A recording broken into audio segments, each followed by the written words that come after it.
Bienvenue, bonsoir à tous. Le secrétariat exécutif du Conseil national de sécurité a initié à Ferkessédougou, capitale du Tchologo, une réunion relative à l'assistance aux réfugiés burkinabés. À ce jour, selon les chiffres dont dispose l'État de Côte d'Ivoire, ils sont au total 21 792 réfugiés à avoir fui leur pays, frappés par le terrorisme pour se réfugier en terre ivoirienne. Fidel Sarasoro, secrétaire exécutif du Conseil national de sécurité et des membres du gouvernement, du corps diplomatique, des partenaires au développement et des élus locaux ont échangé sur la situation. Le ministre de l'Hydraulique, de l'Assainissement et de la Salubrité était hier après-midi face aux députés de la commission Recherche, Sciences, Technologie et Environnement. Bouaké Fofana a présenté le projet de loi sur le Code de l'hygiène et de la salubrité.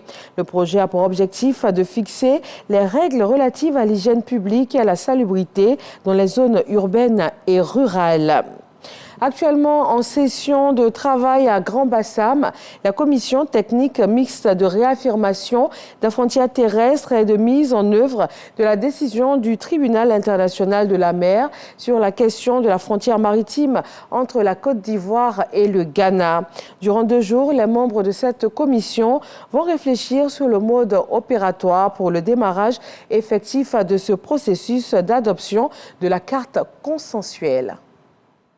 Troisième rencontre du genre entre les parties ivoiriennes et ghanéennes a pour objet principal le démarrage effectif du processus de validation du tracé des frontières terrestres communes des 2 pays. C'est depuis 2021 que nous nous engageons pour entamer les activités qui nous lient, qui concernent la démarcation. Les 2 pays viennent de signer la Convention africaine sur la coopération transfrontalière. Nous allons voir dans quelles possibilités nous pouvons travailler avec ce nouveau document. La décision du tribunal international de la mer sur la frontière maritime entre la Côte d'Ivoire et le Ghana est également au centre des échanges. Le tribunal international du droit de la mer a fixé les coordonnées sur l'espace maritime. Et ces coordonnées-là permettent aujourd'hui le tracé de la frontière maritime entre la Côte d'Ivoire et le Ghana. C'est une décision qui a été prise en 2017 et c'est maintenant que nous sommes en train d'implémenter. Mais avant cela, nous devons nous entendre bien entendu sur une date du dépôt de la carte consensuelle du tracé signée par les 2 parties à l'issue de la décision du tribunal.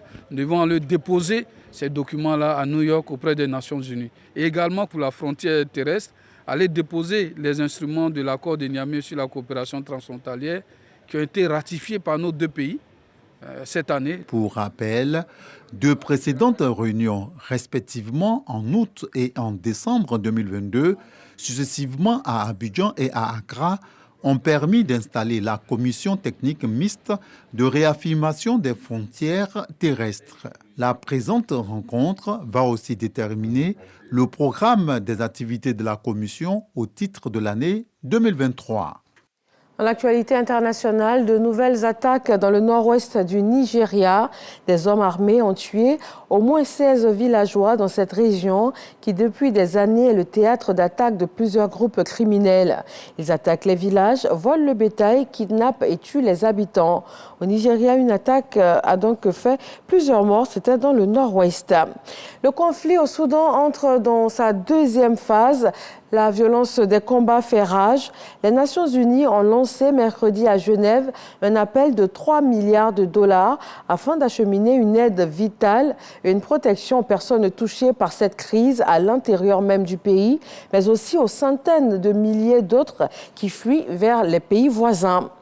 Et puis la crise en Équateur, menacée par une procédure de destitution. Le président Guillermo Lasso a dissous le Parlement. Il a donc décrété aujourd'hui, 17 mai, la dissolution du Parlement au motif d'une grave crise politique et de troubles intérieurs, selon un communiqué diffusé par la présidence.